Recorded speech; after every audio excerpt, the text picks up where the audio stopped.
Do you find yourself a little stressed because you have to constantly supervise your son or daughter like a hawk? They break into cupboards, doors, or even the fridge and grab whatever is inside, including things that they shouldn't be having or eating? If this is your case, please keep watching.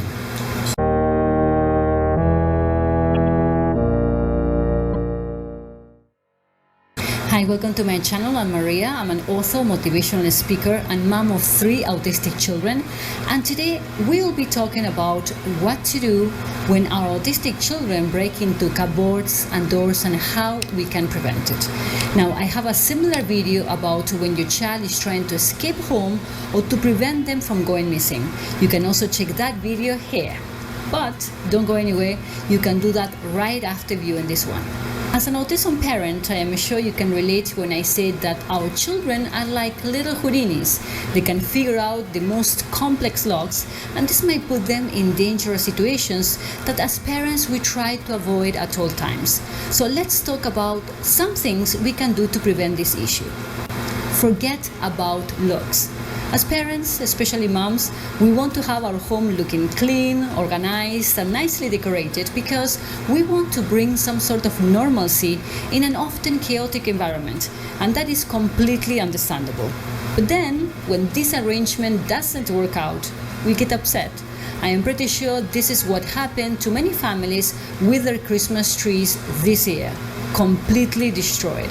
So if our children are small or they're having issues with certain areas around the house, you might need to forget about cosmetics and decorations for a while and focus on safety first. I know it might be a little disappointing, but it does not have to be forever. Remember, the most important part in your life are the people living in your house, your family. So whether a cupboard will look good or not, if you modify it to meet your child's needs, it is not a priority right now. If anyone is visiting your home, including friends or relatives, and they have something negative to say about it, then I'm sure you will find the right words to address this issue. Because let me tell you something, I will definitely find those words. You know exactly what I mean. Put dangerous objects away. Regardless of your child's age, make sure to put away dangerous objects such as knives, lighters, matches, medications, and cleaning supplies. One of my boys, when he was little, found ink, and he threw the ink all over his body. I think he thought it might make a good art project, but it wasn't so easy to get it out. So, kids do get busy, and they get busy very fast. So make sure to store items high up, unless your child's a giant, or in a place where they cannot access at all. Don't think for a minute that locks can do the work for you. As autistic children get older, their ability to figure out these locks increases, and their strength too. So make sure to get all these objects out of the reach. Use magnetic locks in cupboards and drawers.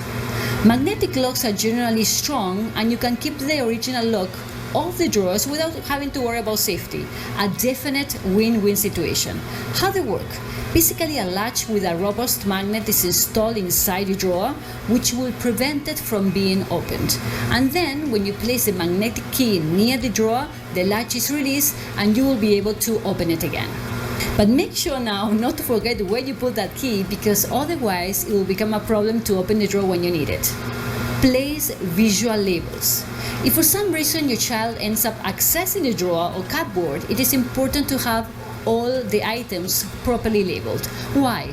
Well, if your child sees a picture that denotes danger, like a cross-bone skull, they will be less likely to take it, eat it, drink it, or put it in their mouth. So be creative when you make these labels. You can download them online, or you can also create your own to meet your child's specific needs. Make sure to add the word danger across the item as well, and you can also show them a list of pictures with items that they shouldn't be touching or they shouldn't be eating. So when they see the actual item, they will be able to match it to the picture they saw. Behavior modification techniques. I think one of the myths many people have with regards to autistic children is that they cannot learn. This is not true at all.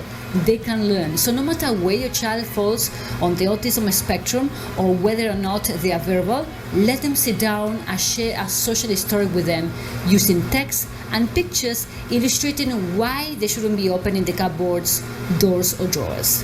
You can create your own social story so it can meet the unique needs of your child. But remember, social stories work best when you share it often, because at the end of the day, repetition is key. I cannot stress this enough. Be consistent. Some parents, especially new parents, tend to give up on a method early when they do not see immediate results.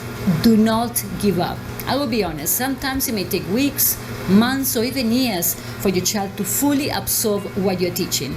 Keep in mind, you are the best hope your child has. They are counting on you. Boredom. Last but not least, could it be that your son or daughter is bored?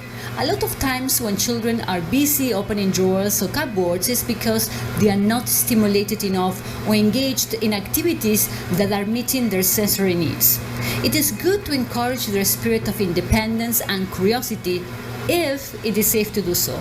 And this is why these kind of activities are important to them.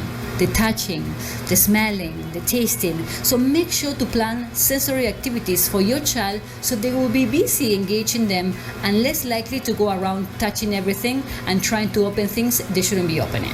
When our sons were young, my husband built all kind of contraptions with doors, locks, bolts, and things for them to play with at any time.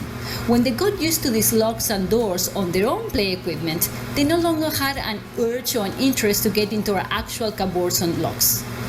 Hope these tips can be useful. I'm so grateful you are here, and don't forget to subscribe to support this channel.